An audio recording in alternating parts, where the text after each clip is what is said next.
Padre, en el nombre de Jesús, queremos bendecirte, queremos alabarte, queremos, Señor, reconocer tu señorío y sobre todo queremos que nos hables, Señor.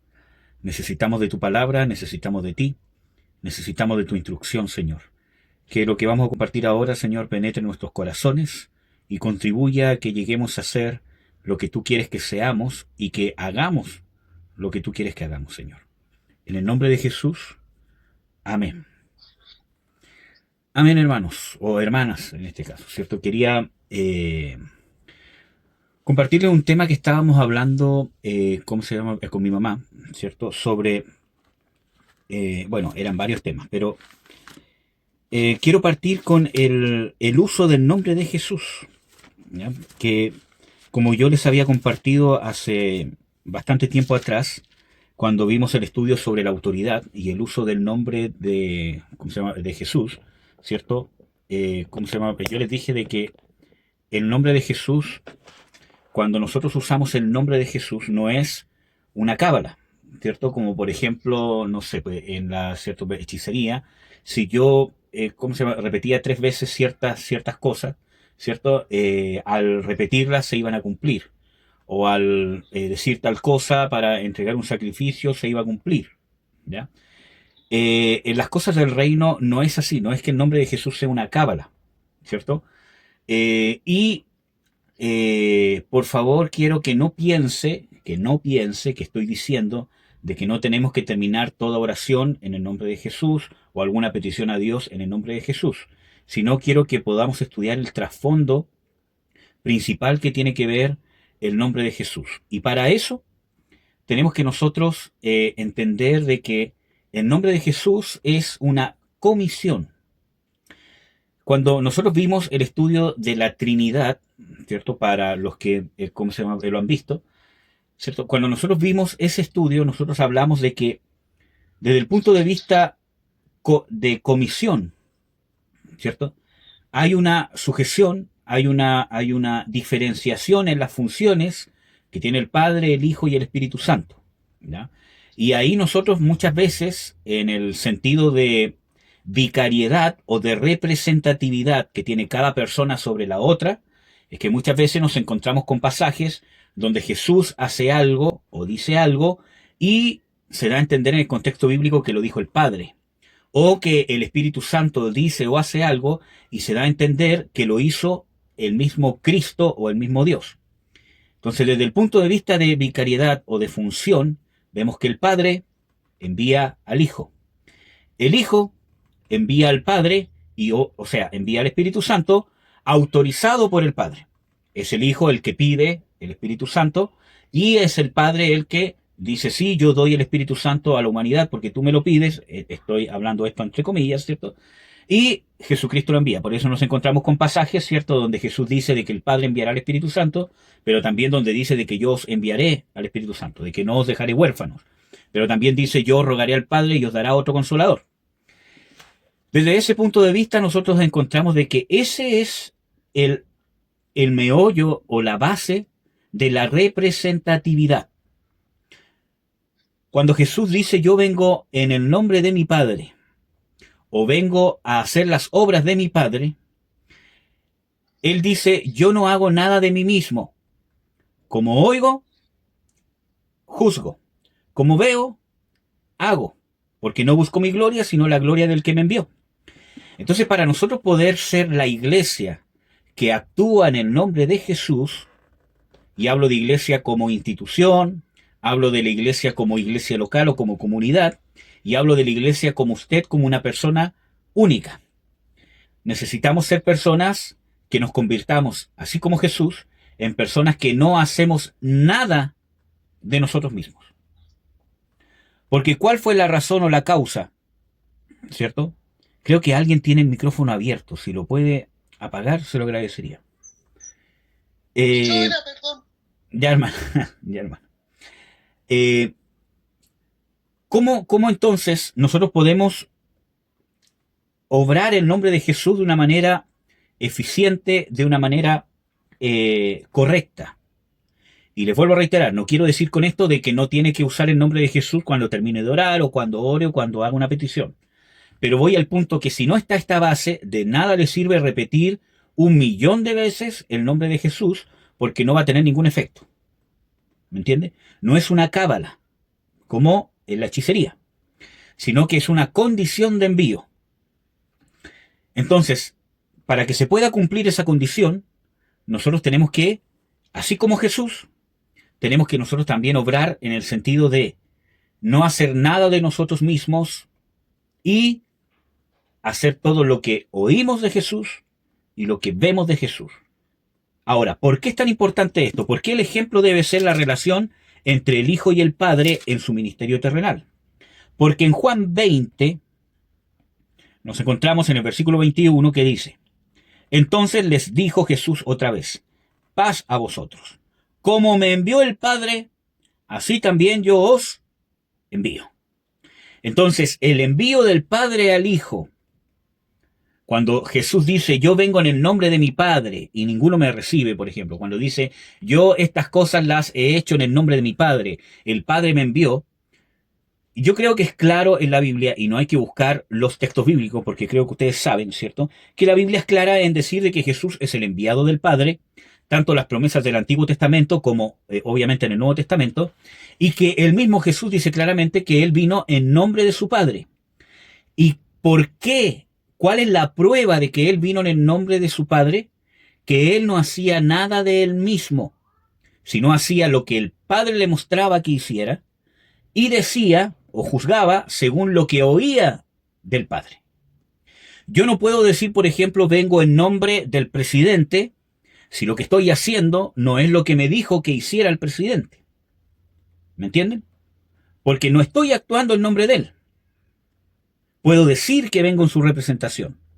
Por ejemplo, cuando un diplomático es enviado por el presidente, porque por ABC motivo el presidente no puede ir, ¿cierto?, y llega a cierto país, a cierta reunión, y él dice, vengo en nombre de, o en representación del presidente de tal nación, ¿cierto?, a esta reunión, etcétera, etcétera.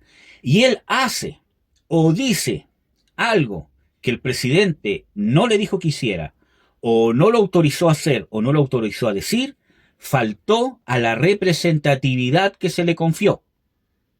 Puede ser que obviamente tenga consecuencias, por ejemplo, que él firme un tratado, etcétera, etcétera, y que obviamente como lo hizo en representación de la nación, va a tener que ser, ¿cómo se llama?, efectivo. Pero si no fue la orden del presidente, o el presidente cuando lo envió le dijo, no firme ningún tratado, porque si yo fuera yo no firmaría nada, y él firmó igual, aunque va a meter al país en problemas, porque tenía la autoridad y el poder representativo, sin embargo, cuando venga de vuelta, el presidente obviamente lo va a sancionar, probablemente a juzgar y a condenar, porque faltó, ¿cierto?, a la representatividad. Hizo algo que el presidente no quiso.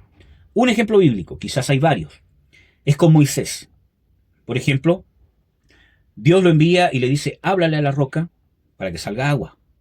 ¿Y qué hizo Moisés? No le habló, sino que la golpeó. ¿Me entienden? ¿Tenía la autoridad de Dios? Sí. ¿Golpeó la roca y salió agua? Sí. ¿Me entienden? El pueblo vio a Moisés como un representante de Dios y lo que hizo para ellos vino de parte de Dios porque Dios le dio esa autoridad. Sin embargo, cuando Dios lo confronta, cuando Moisés vuelve a rendir cuenta de lo que hizo, Dios le dijo, ¿por qué habéis sido rebeldes a mi mandamiento? ¿Me entienden? Usaron la autoridad que Dios les dio, pero no fueron representativos y Dios les pidió cuentas. No entrarán a la tierra prometida, porque no santificaron mi nombre ante el pueblo. ¿Me entienden? Entonces, esa es la representatividad. Entonces, estamos claros de que Jesús es el representante del Padre, el enviado del Padre, no simplemente por ser el Hijo de Dios, sino por su actuar. Vuelvo a reiterar cuando él dice, yo no hago nada de mí mismo. Como oigo, juzgo, y como veo, hago. El Padre es el que me muestra las obras que debo hacer, y aún mayores me mostrará. Y también Jesús dice, yo no busco mi gloria, sino la gloria del que me envió. ¿Me entienden? Entonces, ese mismo envío es el envío que nos transfiere Jesucristo a la iglesia. Lo leímos en Juan 20:21. Como el Padre me envió en esta representación, en esta representatividad, donde yo tengo la responsabilidad de no hacer nada de mí mismo, sino lo que me diere a hacer el Padre, así yo, Jesucristo, los envío a vosotros, iglesia, como institución, como comunidad, como individuo. ¿Ya? Así yo los envío, o sea, para que ustedes no hagan nada de ustedes mismos, sino hagan todo lo que yo quiero hacer o quiero que ustedes hagan. E inmediatamente en el versículo que sigue dice, y como hubo dicho de esto, sopló y les dijo, recibid o tomad el Espíritu Santo. Nos conecta inmediatamente porque para poder lograr hacer esto necesitamos haber nacido de nuevo y que el Espíritu Santo habite dentro de nosotros, porque no hay otra forma que usted pueda saber o entender cuál es la voluntad de Dios, sino es que Dios mismo habita en su espíritu y le da un espíritu nuevo para que usted pueda discernir las cosas de Dios. Acuérdense que Pablo dice en la Escritura de que el hombre natural no discierne las cosas de Dios porque no puede. ¿Entienden? Eso nos muestra de que el nuevo nacimiento, esta nueva criatura, es la que puede entender, percibir la voz de Dios, la voluntad de Dios, la guianza del Espíritu Santo. ¿Me entienden?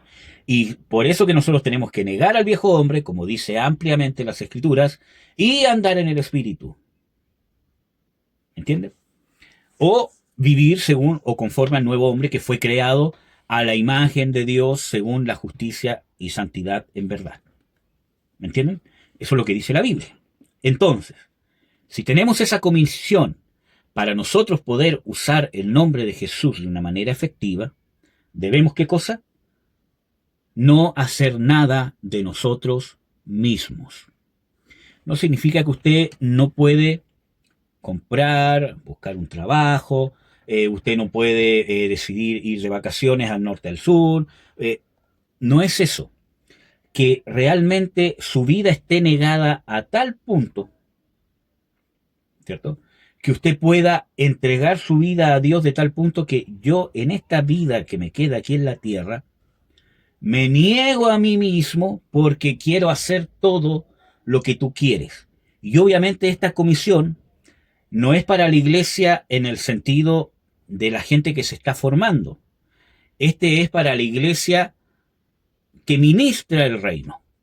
No necesariamente los receptores de la ministración, aunque todos necesitamos ser ministrados, porque aquí Jesús le está hablando a los apóstoles, ¿cierto? A los, entre comillas, los que iban a empezar a dar testimonio y pilares de la iglesia, si usted lo quiere ver de uno u otro modo. ¿Ya? Entonces, si usted quiere ministrar el reino de Dios, necesita convertirse en un ministro. Y yo siempre digo esto, no solo me refiero a los 5 ministerios, sino en un ministro donde sus anhelos, sus sueños, sus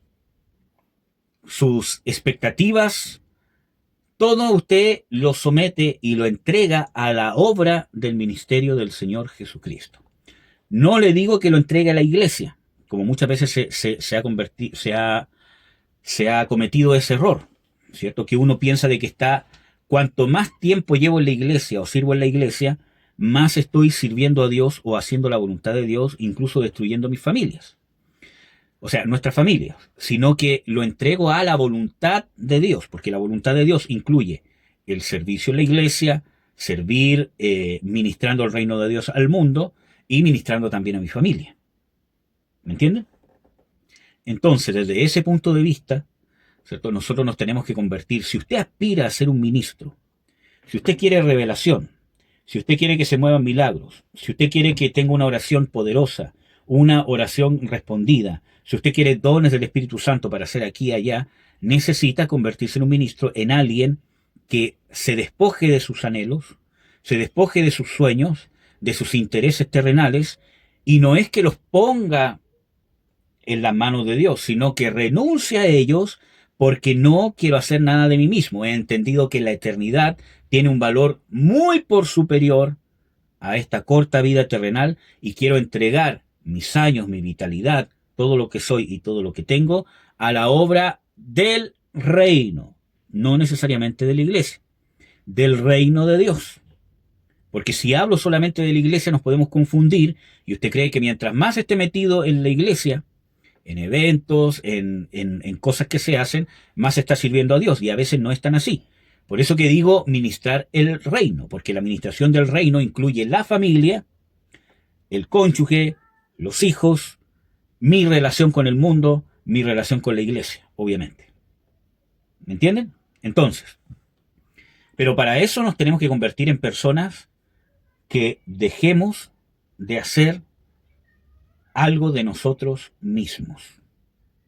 Es una condición interna. A tal punto llegó Jesús con esto, que quizás nunca pidió algo para él mismo,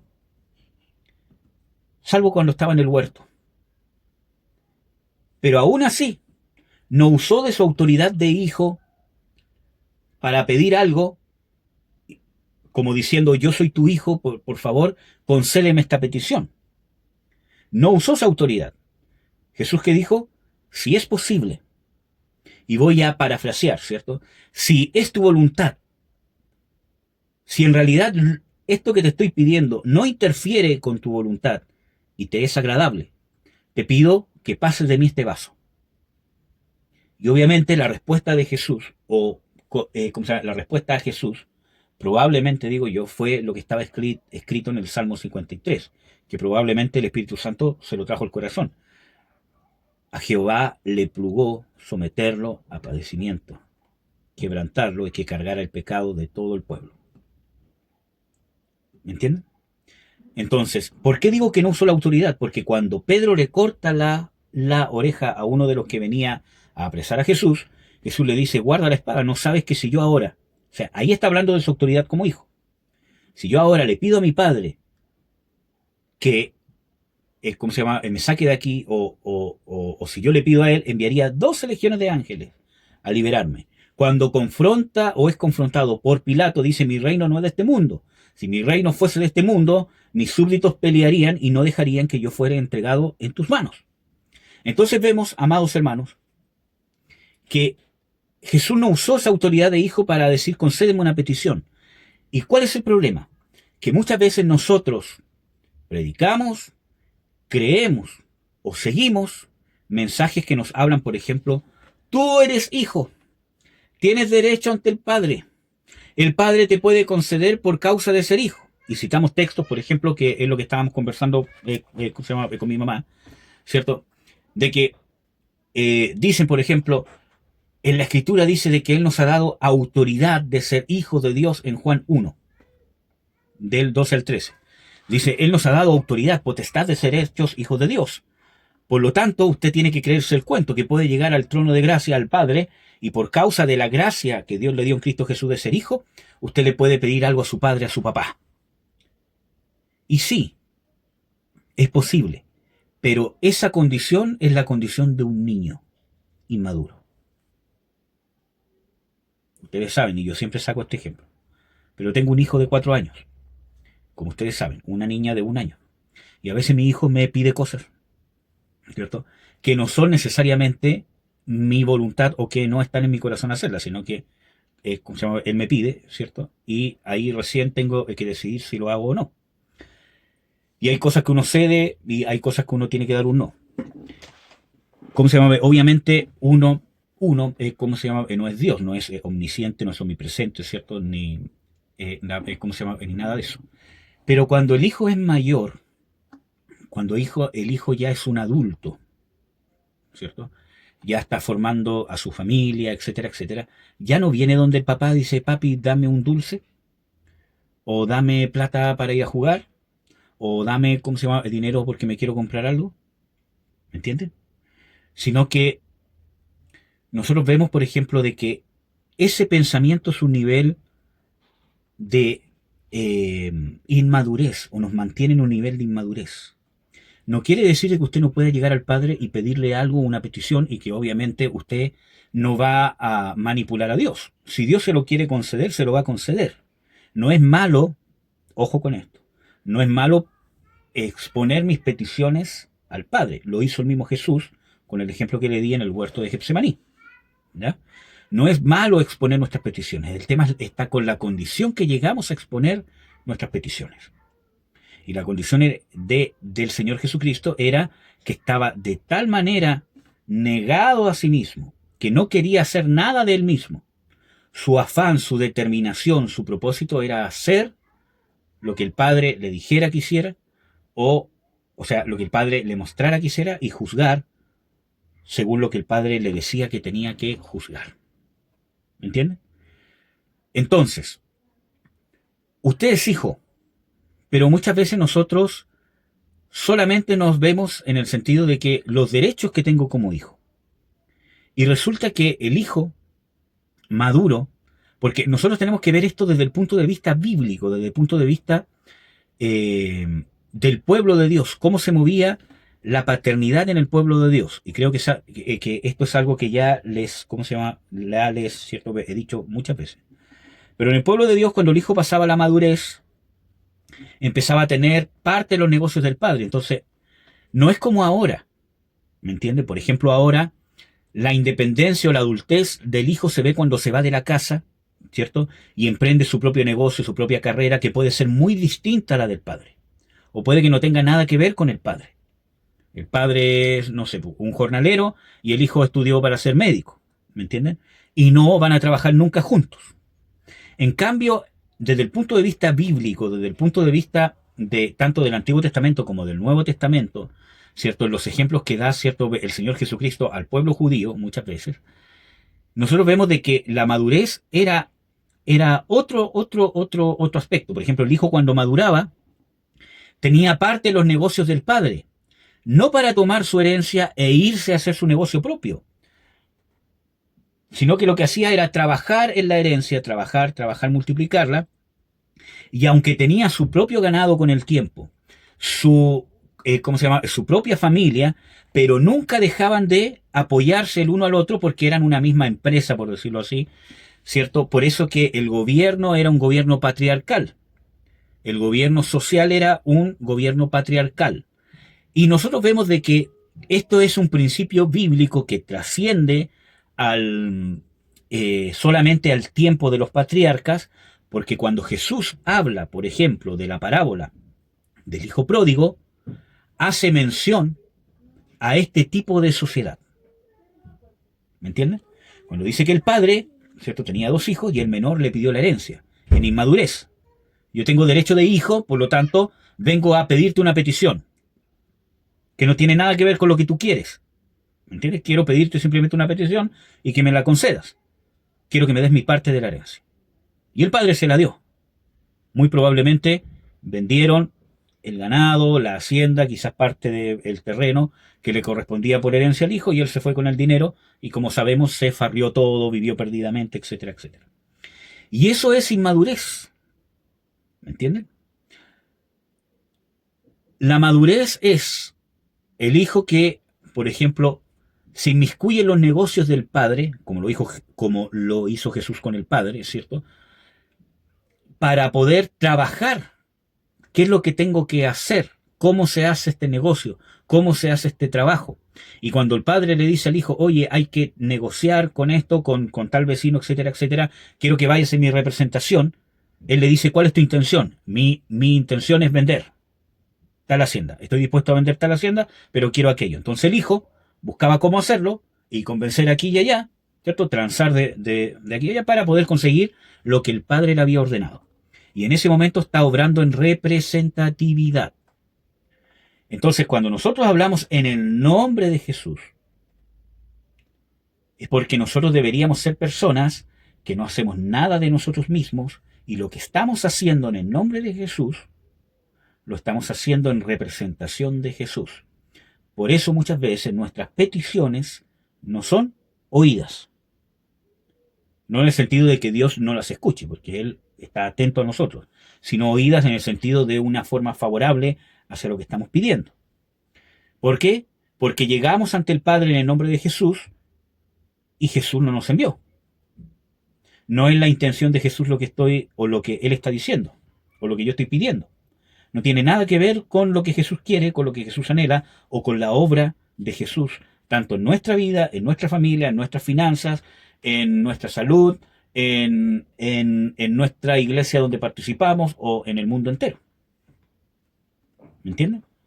Entonces, obviamente el Padre no lo puede conceder. Porque Jesús, ¿cuál es la promesa que nos hace? Todo lo que pidáis en mi nombre, yo lo haré. Y hay otro texto donde dice que el Padre lo hará. Quiero que no se confunda con esto, aunque no voy a, ahondar mucho en esto. Pero cuando nosotros encontramos eso, bueno, aquí dice que Jesús lo hará y aquí dice que el Padre lo hará, ¿cierto? Si ustedes le piden al Padre, ¿cierto? En mi nombre, Él lo hará, ¿cierto? O si ustedes piden al Padre en mi nombre, yo lo haré. Estamos hablando de un tema comisional. Usted le pide al Padre. ¿Por qué Jesús dice, si pedís al Padre en mi nombre, yo lo haré? Porque si pido en el nombre de Jesús, en el sentido de representatividad, algo de lo que Jesús quiere hacer, y yo se lo pido al Padre, ¿el Padre a quién envía? A Jesús. ¿Y Jesús a quién envía? Al Espíritu Santo. Jesús dice, yo enviaré el Consolador. Cuando dice el Padre enviará, ya les dije que es un tema de permisión. El Padre lo concede, pero Jesús es el que lo envía. ¿Por qué? Porque Jesús dice que el Espíritu Santo no hará nada de sí mismo. Lo que oyere hablará, porque todo lo que hablará, lo que dirá, será de parte de mí. Él los dará a conocer.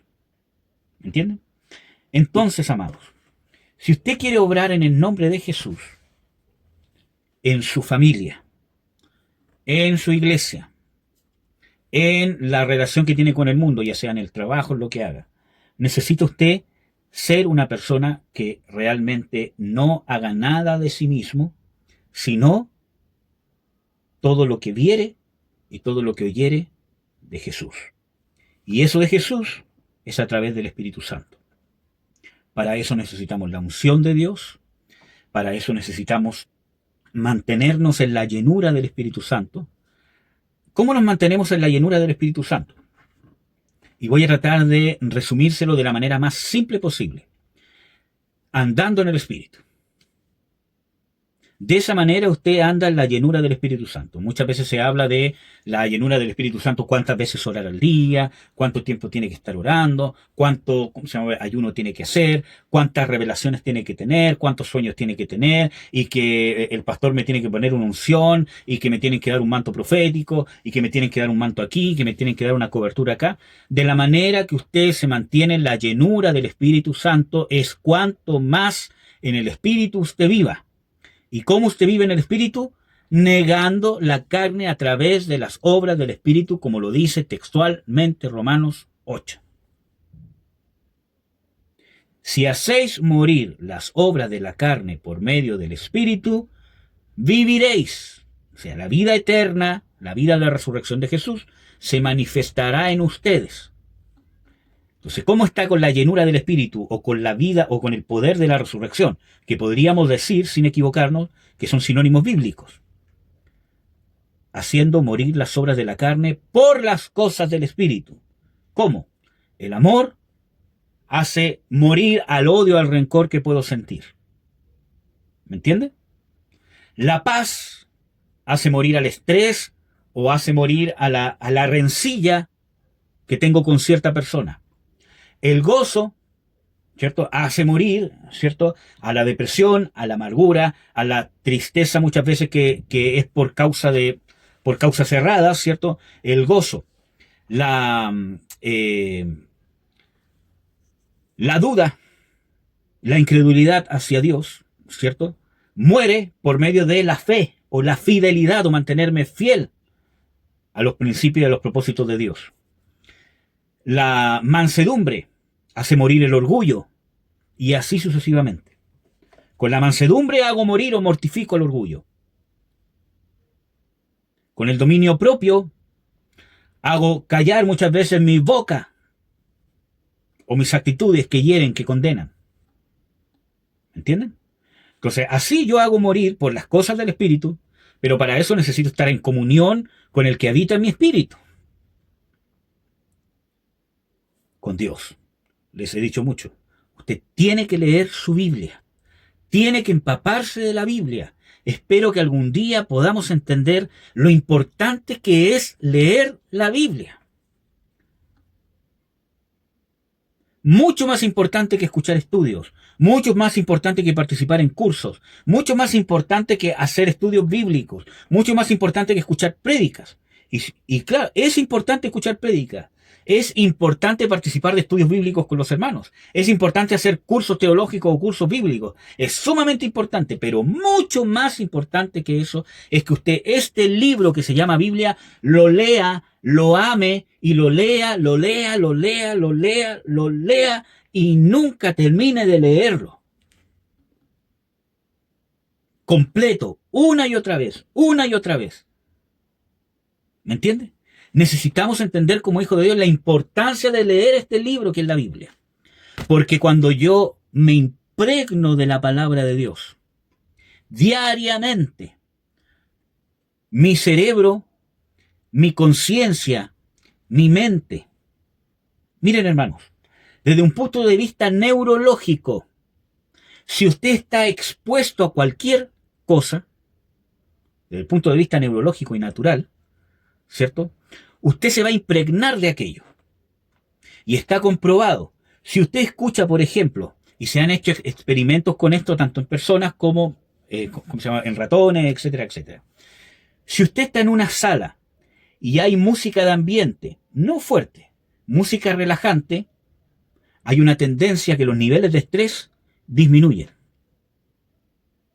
Si usted está en un lugar donde hay música estridente, música bulliciosa, música estridente, ¿cierto? Aunque no esté fuerte, esté baja, ¿cierto? Hay una tendencia a que los niveles de estrés o los niveles de agresividad entre las personas aumentan. Porque lo que está entrando por mis oídos yo estoy siendo expuesto. Si usted está con una persona, y esto pasa principalmente en los matrimonios y en las relaciones entre padre e hijo, si usted tiene un papá o una mamá que todo el día están gritando, que todo el día lo están retando, que todo el día lo están insultando, sus niveles de estrés, sus complejos de inferioridad, su rabia interna, depresión, hasta suicidio, usted se contamina de eso, porque eso influye sobre usted. Si usted está escuchando, por ejemplo, música que promueve la sexualidad, y usted la escucha una y otra vez, una y otra vez, una y otra vez, va a encender su sexualidad, su sensualidad. ¿Me entienden? Ya sea que entre por el oído, que entre por los ojos. Si usted lee libros o ve películas, ¿cierto?, que tienen que ver con cosas fantasiosas, con acción, ¿cierto? Mire, ¿cuánta gente que ha visto las películas de Rápido y Furiosos, perdón que diga esto, ¿cierto?, después salen, ¿cierto?, ¿cómo se llama? Especialmente los jóvenes y especialmente hombres, salen a correr en auto y se matan. ¿Cuánta gente hay un cantante de moda y se empiezan a vestir como él? ¿Me entienden? Entonces, si neurológicamente en lo natural usted lee un libro, por ejemplo, una novela de romanticismo, y esto quizás pasa más en las mujeres que en los hombres, se va a sentir más romántica, ¿o no? O querer que su esposo también sea romántico, porque le va a mover las emociones. Y no es que esté del todo malo, hermanos, porque nosotros fuimos creados así, ¿me entienden? Pero si neurológicamente y naturalmente usted se puede influenciar y elegir de qué me voy a influenciar, por eso que las escrituras dicen las malas conversaciones corrompen las buenas costumbres. ¿Me entiendes? Entonces, si usted tiene la libertad y la voluntad de decir, por ejemplo, las escrituras también hablan de que, bueno, pero si usted tiene la voluntad de decir, yo quiero ser, no sé, un hombre o una mujer trabajador, y se junta con puros flojos, no va a ser trabajador, ¿cierto? Pero si usted busca juntarse con gente trabajadora, con gente aquí, y es más, eso instintivamente nosotros buscamos, ¿cierto? Muchas veces, si yo soy buen padre, o aspiro a ser un buen padre, juntarme con hombres que sean hombres de familia. Tenemos temas de conversación en común, ¿cómo se llama? Uno habla el mismo idioma, ¿cierto? ¿Me entienden? Pero cuando uno del grupo no es igual, empieza a desencajar. Vamos a una fiesta, no, somos papás. Pero ¿cómo no va a poder dejar a los cabros chicos solos? Entonces, él no nos entiende, ¿me entienden? Entonces, si nosotros tenemos esa voluntad, y cuando lo hacemos, nos influenciamos. Por eso que mire dónde están sus amistades. O quiénes ustedes quieren que sean sus amigos o con qué tipo de persona usted se quiere codear. Porque le va a mostrar dónde está su corazón. Yo quiero juntarme con gente pudiente, con gente con dinero, con gente que viaja, con gente que tiene empresas, ¿cierto? Y no digo que esté del todo mal, sino es a dónde está su corazón. ¿Me entienden? Esa es mi prioridad para escoger amistades. Hay un problema. Porque yo codicio eso. ¿Entiendes? Yo el otro día estaba hablando con un amigo, ¿cierto? Entonces, él me decía, mira, yo pienso esto. Entonces yo le digo, mira, nosotros pensamos bastante distinto. Porque yo tengo otras prioridades. Por ejemplo, mi prioridad es hacer la voluntad de Dios, en este caso, le decía yo. Porque me decía, no, deja esto nomás, córtalo de raíz, hay que ser práctico. Entonces yo le dije, claro que sí, desde el punto de vista práctico, pero tú tienes una visión distinta. Porque mi visión es que lo que yo vaya a hacer sea lo que a Dios realmente le agrade. Pero es que le dije, es que lo que pasa es que pueden pasar dos cosas. Que Dios me conceda hacerlo y que me diga, ¿sabes qué, Eduardo? Si tanto quieres terminar esto, hazlo. Y eso se llama libertad permisiva de Dios. Dios permite ciertas situaciones porque Él no va a doblegar nuestra voluntad, pero tenemos que nosotros vivir con las consecuencias de lo que decidimos. O segundo, que yo busque la voluntad de Dios y encuentre, ¿cierto? Si Dios realmente quiere o le agrada que yo tome o haga esto o haga aquello. Y a eso es lo que yo aspiro. La diferencia es que para lograr eso hay que darse una vuelta larga, porque necesito encontrar la voluntad de Dios. Limpiarme, santificarme, purificarme, para poder discernir bien qué es lo que mi Padre quiere. Entonces, en eso nosotros tenemos visiones distintas, porque mi vida es querer hacer en cada aspecto de mi vida lo que Dios le agrada. Y yo fui, bien sincero, ya he perdido muchos años de mi vida, ¿cierto? En la amargura, en la depresión y en muchas cosas, y no quiero seguir perdiendo años de mi vida en hacer lo que Dios quiere que haga. ¿Me entienden? Entonces, tenemos visiones distintas. Entonces, ahí nosotros nos damos cuenta, hermanos, hacia dónde se inclina nuestro corazón. En parte, porque hay otras cosas más. Entonces, al punto que voy, que si usted quiere usar el nombre de Jesús de una manera efectiva, ¿necesita qué cosa? Necesita ser una persona que no haga nada de sí mismo, sino todo lo que quiere o le muestra el Padre que hacer o le dice el Padre que juzgar. Y no solo en la iglesia como un ministerio, como papá, como esposo, como esposa, como hijo, como trabajador, lo que va a estudiar, a qué se va a dedicar, a qué va a trabajar, en qué va a invertir sus finanzas, dónde va a ir a vivir, si ocupa un dinero que tiene para comprar un auto, para comprar dos o para otra cosa, o si lo guarda para los estudios de su hijo, no tengo idea. En todos esos aspectos hay una voluntad de Dios perfecta. No es que usted tenga que decir, Señor, ¿como arroz hoy día o como fideos? ¿Me entiende? No es eso, sino que cuando entendemos lo que Dios quiere hacer con nuestra vida, vamos tomando decisiones en favor de ese propósito. ¿Me entiende? Yo una vez escuché, cierto, a un pastor, hace años atrás, que daba un consejo para los jóvenes que querían casarse. Si usted sabe que tiene un llamado al ministerio evangelista, a ser misionero, y no solamente un interés, sino que realmente estamos hablando de algo serio, un llamado, no se va a casar con una mujer que no puede vivir sin aire acondicionado. Que no quiere decir que sea una mala mujer, pero no es para usted. ¿Entiende? Se tiene que casar con una mujer. Entonces, la decisión de ese hombre de casarse con una mujer X va a ir acorde a lo que la voluntad de Dios para su vida o para su matrimonio. Una mujer que por lo menos quizás no tenga el mismo llamado, pero que por lo menos esté dispuesta a acompañarlo o que esté dispuesta a que él esté largos periodos de tiempo fuera de casa. ¿Me entienden? Y no solamente en el tema ministerial, hermanos. Sí, incluso esto se da en lo natural. Gente que no conoce a Dios. ¿O no? Un empresario, por ejemplo. O un profesional, un ingeniero, que hay muchos, por ejemplo, un ingeniero en minas, estoy dando un ejemplo aquí, que tiene un buen trabajo, pero está trabajando para una empresa multinacional. Y en su trabajo, ¿cierto? Que él ya está trabajando, lo mandan constantemente por un mes, o 2 meses, o 3 meses, o a una ciudad, o muchas veces a otro país, etcétera, etcétera. Y una mujer que no se quiere alejar de su familia, de su papá, de su mamá, lo va a pensar 2 veces antes de casarse con él. ¿O no? O él lo va a pensar 2 o 3 veces antes de casarse con ella. Porque sabe que cuando lo manden a trabajar, ¿cierto? Lejos, a otro país, o ella no va a querer ir con él y él va a dejar de ver a sus hijos 3, 4 meses, o ella lo va a querer obligar a que renuncie a ese trabajo. Entonces, si pasa lo natural, hermanos, ¿cuánto más en las cosas de Dios? En las cosas que tienen una trascendencia eterna.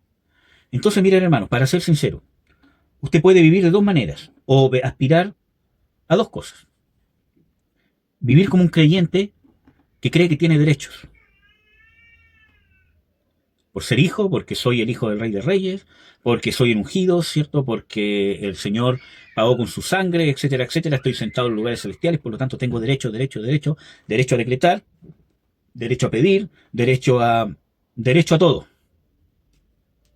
¿cierto? Y que usted sea una persona, ¿cierto? Que usted vea a Dios como alguien que le ayuda a cumplir sus anhelos, le ayuda a cumplir su vida y no tiene un propósito claro, sino simplemente un propósito limitado a congregarse, participar de estudios, aprender más de Dios, poder lograr sanar las cosas que hay en nuestra familia, en nuestro matrimonio, tener un matrimonio restaurado, nuestra relación con nuestros hijos, poder restaurarla con mis padres, entonces yo trabajo por eso, lucho por eso, ¿cierto? O poder aspirar a un trabajo mejor, que no es malo, pero es un propósito limitado.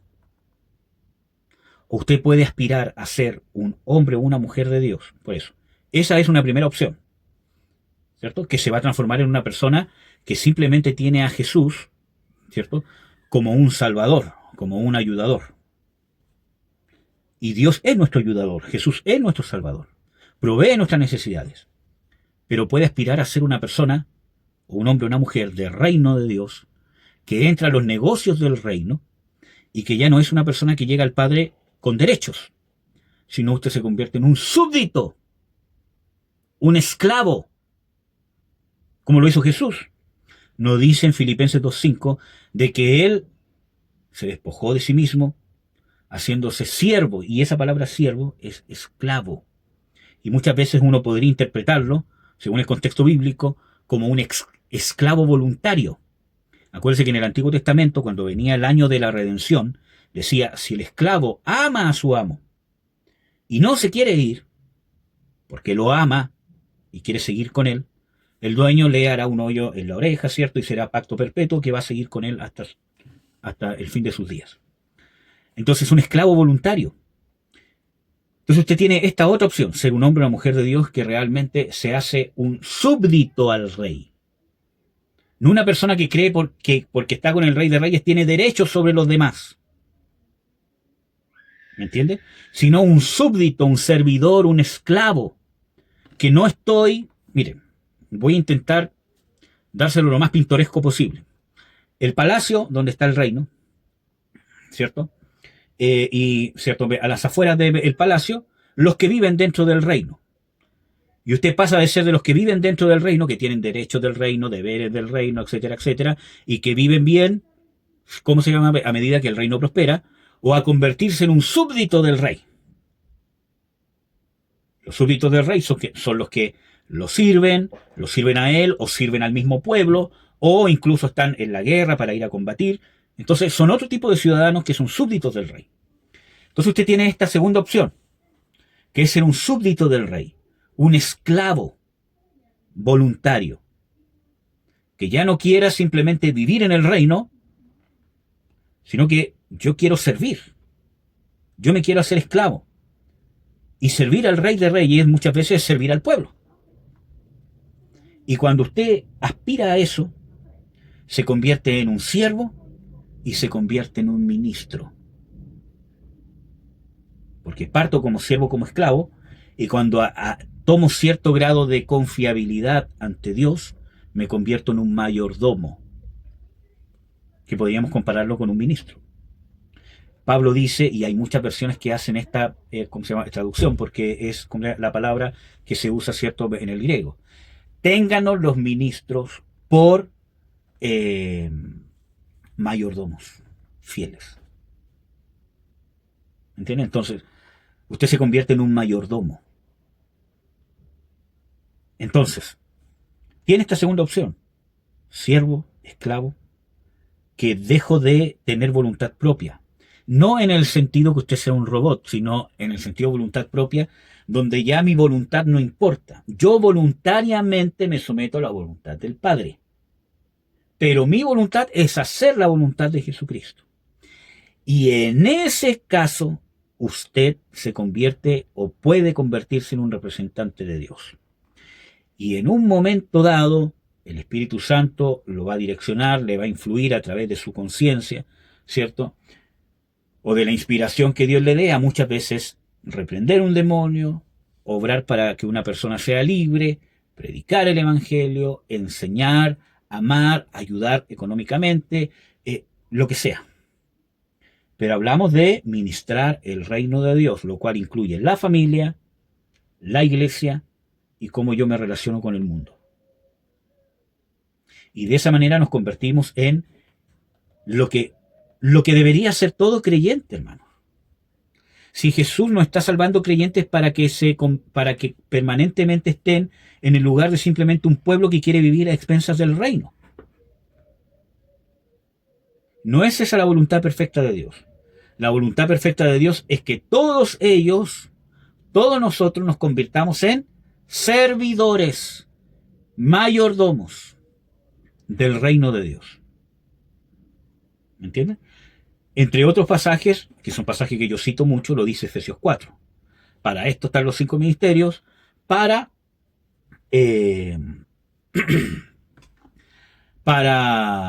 ¿cómo dice la versión textual?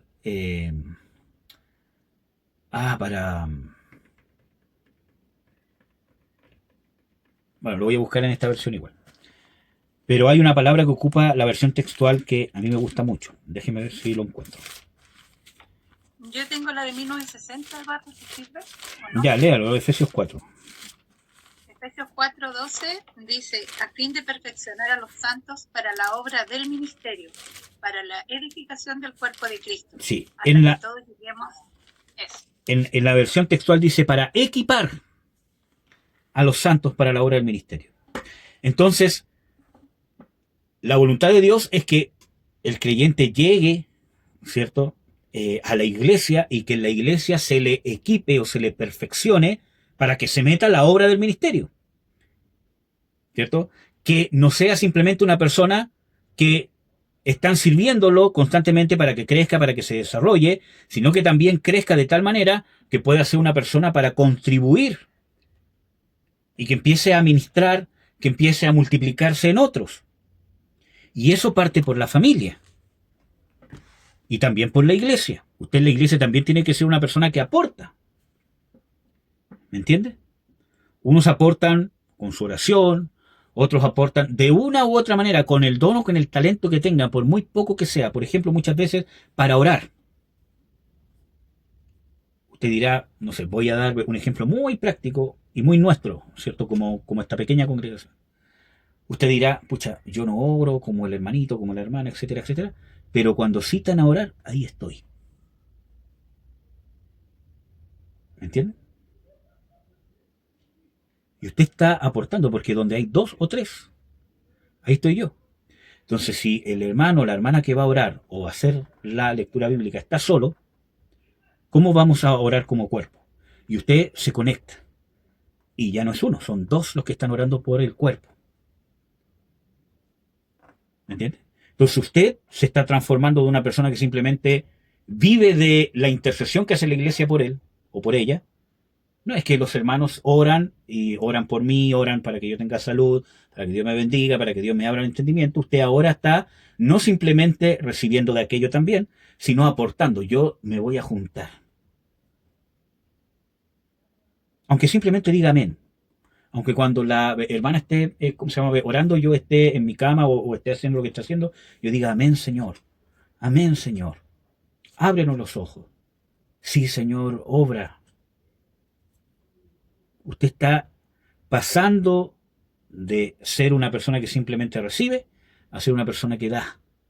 Estoy dando un ejemplo práctico para que me entienda que no son cosas portentosas. ¿Me entiende? Pero tenemos que partir de algo. ¿Me entiende? Entonces, amados y amadas, eso necesitamos para poder obrar o para poder usar el nombre de Jesús. Y usar el nombre de Jesús no es una cábala. Porque usted más veces diga, quiero este auto en el nombre de Jesús, en el nombre de Jesús quiero este auto lo quiero en el nombre. Usted puede decir 1.000.000 de veces en el nombre de Jesús, lo puede decir alto, bajo, con voz grave, se pueden juntar 1.000 personas, las 1.000 personas al unísono decir en el nombre de Jesús y no van a doblarle la mano a Dios. ¿Me entiende? Cuando usted llega al Padre y le pide algo en el nombre de Jesús, es porque está de acuerdo a lo que Jesús quiere hacer. Y en ese sentido se cumple lo que dijo Jesús. Pedid en mi nombre y se les hará. Pero en mi nombre no es que use mi nombre como la firma. Señor, quiero esto y ya, le pongo la firma Jesús. ¿Me entienden? No es eso, sino que realmente que lo que yo voy a pedir, y esto tiene condescendencia bíblica, ya les dije, la comisión del Padre al Hijo. No hago nada de mí mismo. Y eso mismo es la comisión que nos hace el Hijo a la Iglesia, como ministros del reino.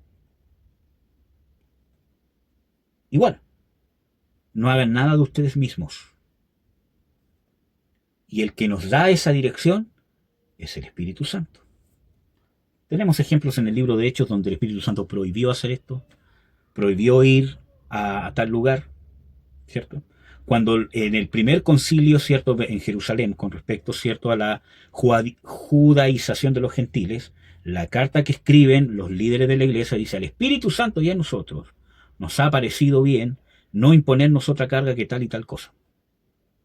Nosotros vemos de que es el Espíritu Santo el que dice, ejemplo, ¿cierto?, apartadme a Pablo y a Bernabé para la obra que los he llamado.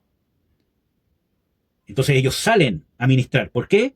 Porque era la voluntad de Jesús que ellos salieran a ser apóstoles. No fue de ellos mismos. Ellos estaban ministrando a la iglesia, queriendo hacer, negados a su propia voluntad y queriendo hacer lo que Jesús quería hacer. Esto no quiere decir que usted tiene que dejar su trabajo, que usted tiene que dejar a su familia, que usted tiene que dejar de trabajar, etcétera, etcétera, sino es una condición interna, una disposición. ¿Me entiende? Por ejemplo, hay gente que se enlista en el ejército y no va nunca a una guerra. Y resulta que lo están preparando durante los 20, 25 años que está, ¿cierto?, en esa lista, más los quizás 15 años más o 20 años más, que es un reservista, está todo ese tiempo preparándose para la guerra, ya sea en el área tecnológica, ya sea en el área en que se especializó, o para disparar un fusil, lo que sea. Y resulta que muere sin haber ido a una guerra, pero su condición estaba listo. Si hubiese habido una guerra en cualquier momento, ahí estaba. ¿Entiende? También en el reino. ¿Cuánto más en el reino? Pero créame que hay mucho trabajo, dice Jesús, la mies es mucha, los obreros pocos. Entonces tiene que obrar en representatividad.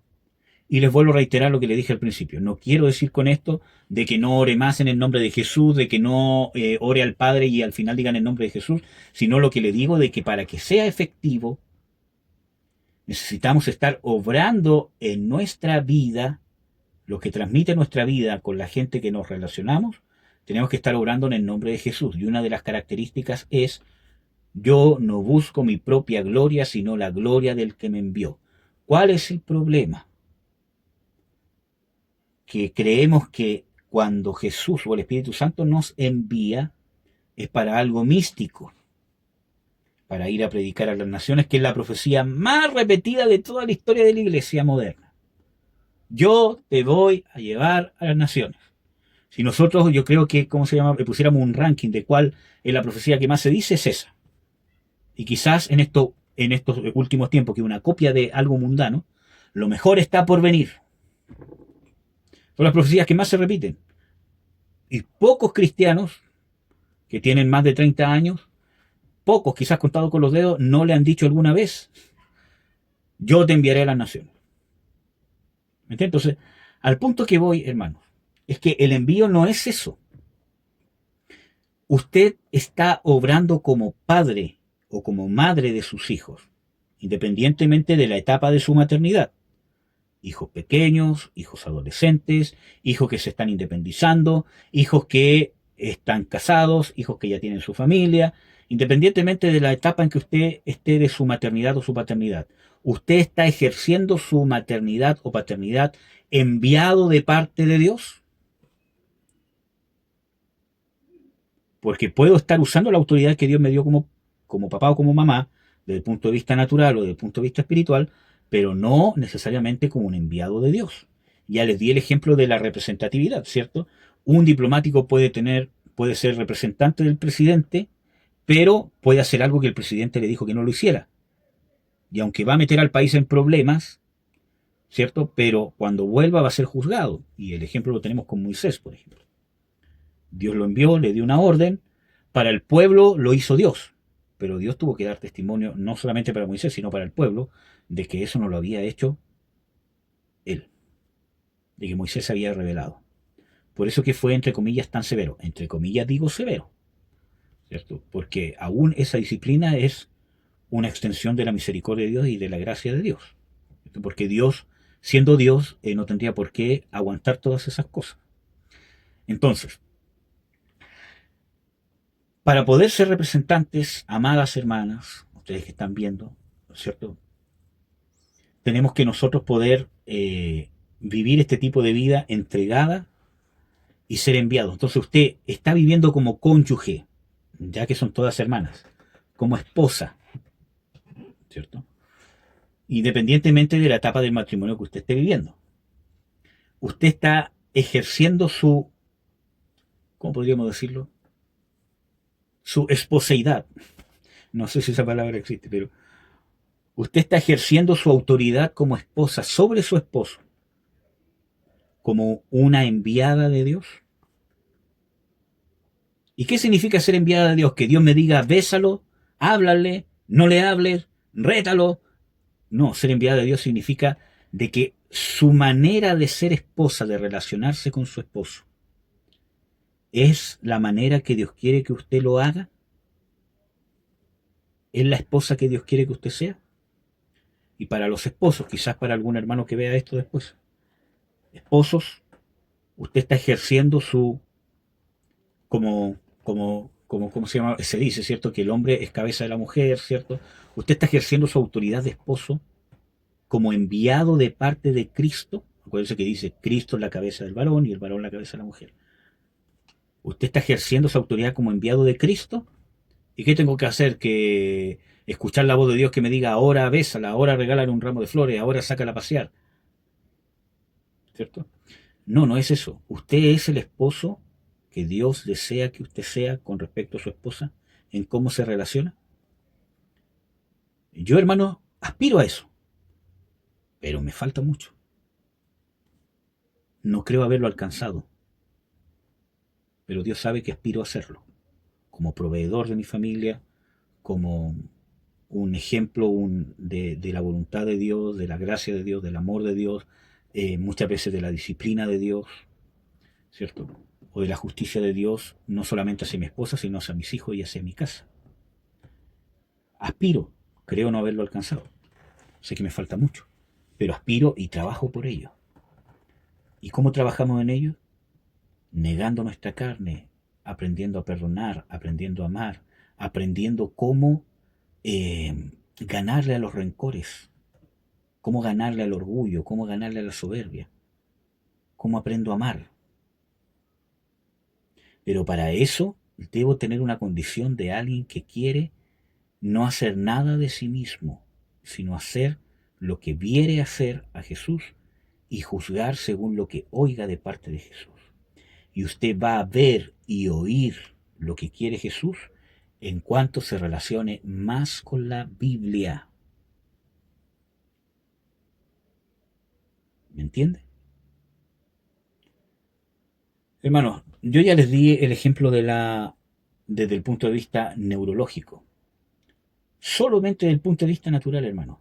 Si usted lee el libro de la Biblia, se impregna de sus historias, de sus enseñanzas, de su ley, de sus mandamientos, de los juicios de Dios, de la misericordia de Dios, de las cartas escritas por los apóstoles, de los evangelios, de todo, usted se impregna de todas esas cosas, va a tener una influencia sobre su mente. Sus gustos van a cambiar, sus deseos van a cambiar, su forma de pensar van a cambiar, su forma de tomar decisiones va a cambiar. Sus pensamientos van a estar constantemente centrados en ese libro que se llama la Biblia, solamente desde el punto de vista natural. Y usted no se tiene que olvidar que usted está leyendo palabra de Dios, palabra viva. Jesús dice, mis palabras son vida. Son espíritu y son vida. Entonces, si desde el punto de vista natural, usted leyendo cualquier libro va a ser influenciado por él, usted no se ha, dado cuenta, por ejemplo, de las carreras donde más se estudia. Por ejemplo, un médico. Que los médicos caminan como médicos, hablan como médicos, y peor aún, el peor pecado de la humanidad por el cual van a ser juzgados, ¿cierto? Que escriben como médicos, ¿cierto? Y que no, le entiende nadie. Entonces, si desde el punto de vista natural, estudiando lo mismo, leyendo los mismos libros, hay una influencia incluso en su forma de ser, su forma de hablar, su forma de ver la vida, porque miren, un médico, y perdón que saque este, ejemplo, ¿cierto? Un médico, gente que estudia medicina, se distingue, por ejemplo, de un kinesiólogo que no estudia medicina en sí, pero estudia el área de la salud, en la forma de ver al paciente. Desde el punto de vista de los funcionarios de salud, que no somos médicos, nosotros enfocamos al paciente desde un punto de vista más integral. ¿Me entiendes? Nosotros no tratamos la enfermedad, nosotros tratamos a un paciente. Por eso que el kinesiólogo hace su propio diagnóstico, aparte del médico. ¿Por qué? Porque cada paciente, desde el punto de vista kinésico, tiene un diagnóstico distinto, aunque tenga la misma enfermedad. Porque tiene una edad distinta, tiene una realidad social distinta, tiene una realidad económica distinta, tiene una red de apoyo diferente, tiene muchas condiciones psiquiátricas, psicológicas, etcétera, etcétera. En cambio, el médico, ¿cierto? Para él, el paciente es una enfermedad. Entonces, hernia lumbar, kinesiología, rehabilitación, si no funciona, operación. Listo. ¿Me entiende? Pero para el kinesiólogo, ¿cierto? Hernia lumbar, ¿en qué trabaja? ¿Qué hace? ¿Cuánto pesa? ¿Dónde vive? ¿En una casa de un piso? 2 pisos? Yo, por ejemplo, a todos los pacientes le digo, ¿dónde vive? Para saber qué tan lejos vive, cómo se va al trabajo. Tiene que caminar, va en bicicleta, va en moto. Sí, voy en moto. No puede andar en moto con una hernia, por ejemplo. ¿Me entiendes? Entonces, así. Vive, ¿cierto?, en una casa de un piso, 2 pisos. Oye, pero ¿por qué está preguntando esas cosas? Porque tienen que ver con su tratamiento. Vivo en una casa de 2 pisos. ¿Cierto? Tiene ducha, tiene tina. No, tengo tina. Pero, oiga, ¿pero por qué me está preguntando? Porque usted para entrar a bañarse tiene que levantar su patita y entrar a la tina. ¿Dónde duerme? ¿En el primer piso o en el segundo? En el segundo. ¿Pero por qué pregunta eso? Porque usted tiene que subir la escalera y bajar la escalera por lo menos una vez al día. ¿Tiene baño, en el primer piso? No, solo en el segundo. ¿Por qué pregunta eso? Porque cada vez que usted va al baño tiene que subir y bajar la escalera. ¿Me entiende? Entonces, si esas cosas naturales afectan nuestra forma de ver la vida, ¿cuánto más si estamos relacionándonos con la palabra del Dios único, todopoderoso, creador, sustentador de la vida, redentor, todopoderoso, omnisciente, omnipresente y que ha entregado a su Hijo en la cruz por nosotros?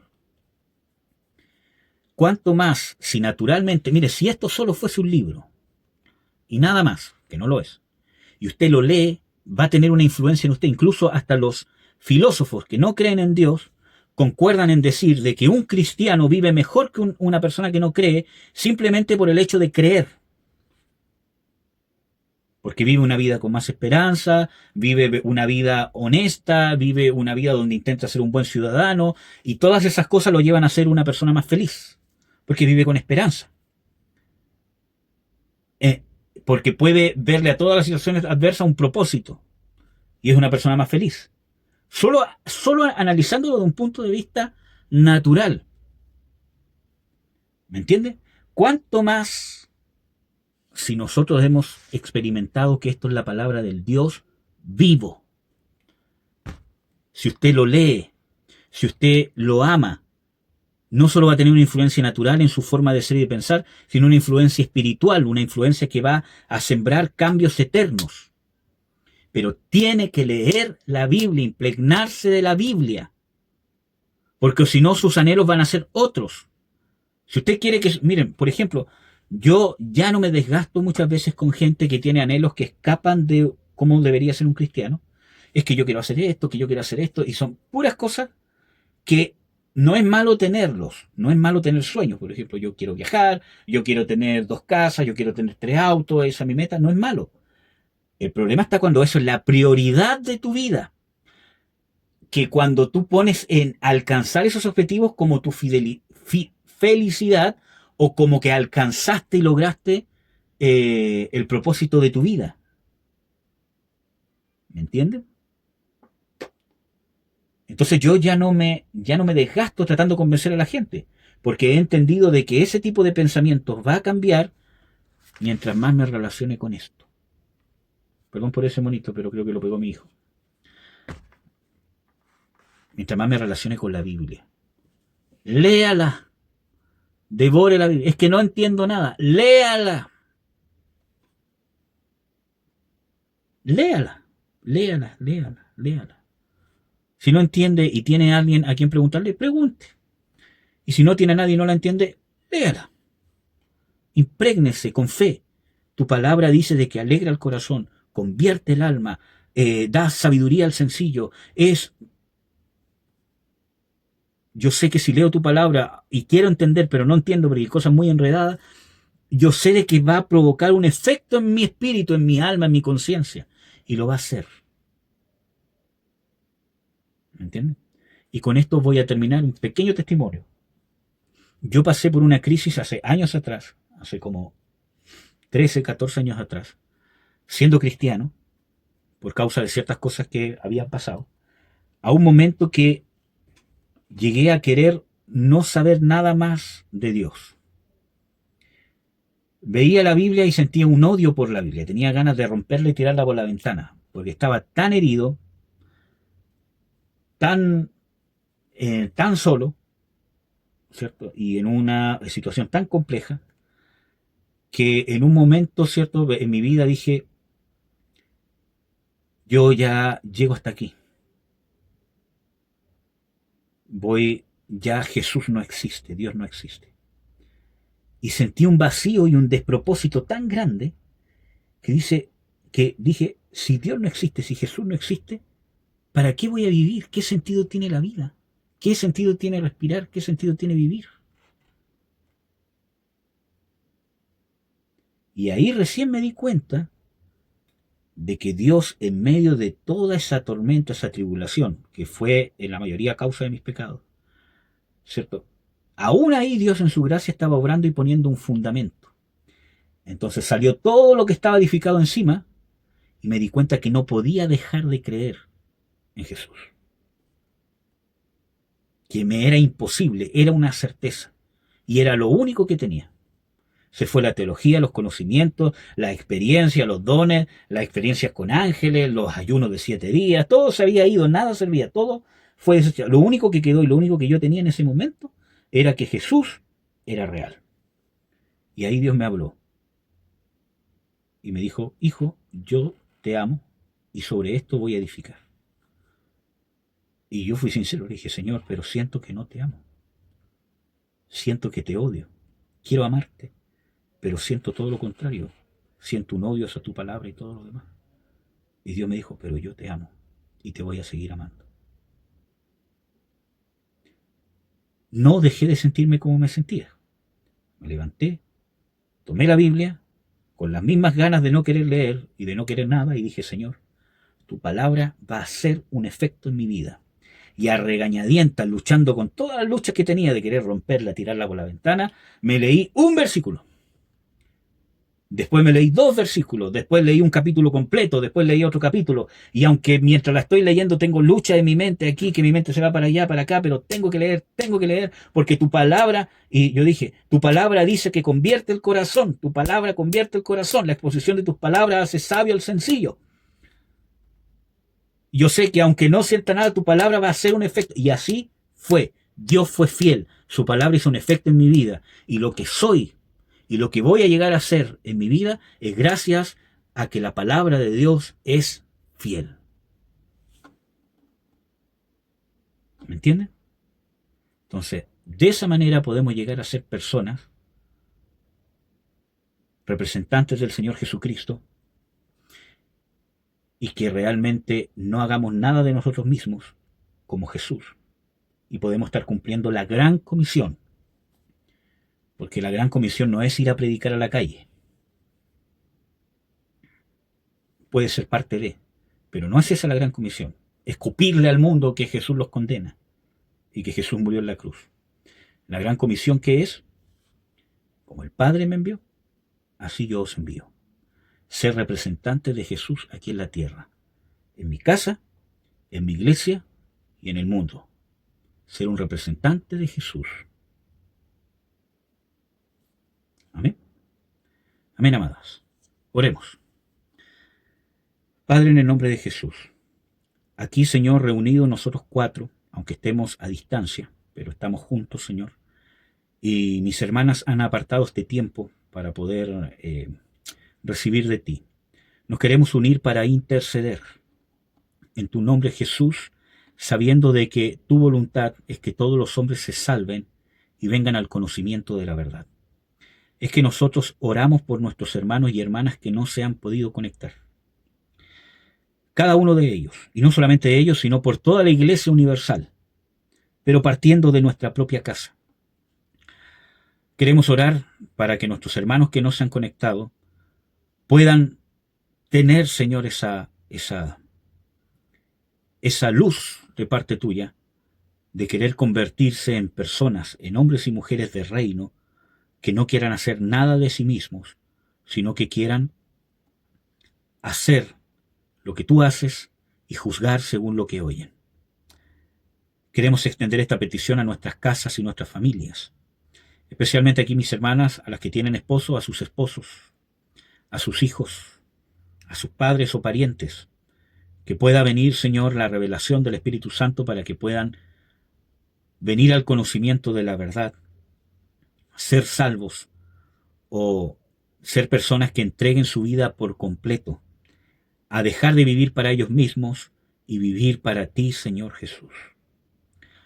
Queremos extender esta petición a la Iglesia Universal, a nuestra red, a la que pertenecemos, pero a la Iglesia Universal en sí mismo, para que obres un avivamiento donde no busquemos cosas portentosas, sino que dejemos de ser simplemente gente que quiere vivir a expensas del reino y gente que realmente nos transformemos en esclavos, en gente que renuncia a sus derechos por querer servir y comprometerse con la obra del Rey de Reyes y Señor de Señores, que es Jesús. Te pedimos todo esto, Señor, en el nombre de tu Hijo, confiando y creyendo que es la voluntad de tu Hijo Jesús, hacer tu voluntad aquí en la tierra por medio de tu Espíritu Santo. Que todos lleguemos a ser lo que tú quieres que seamos. Gracias, Padre. Gracias, Señor Jesucristo. Gracias, Espíritu Santo. Amén.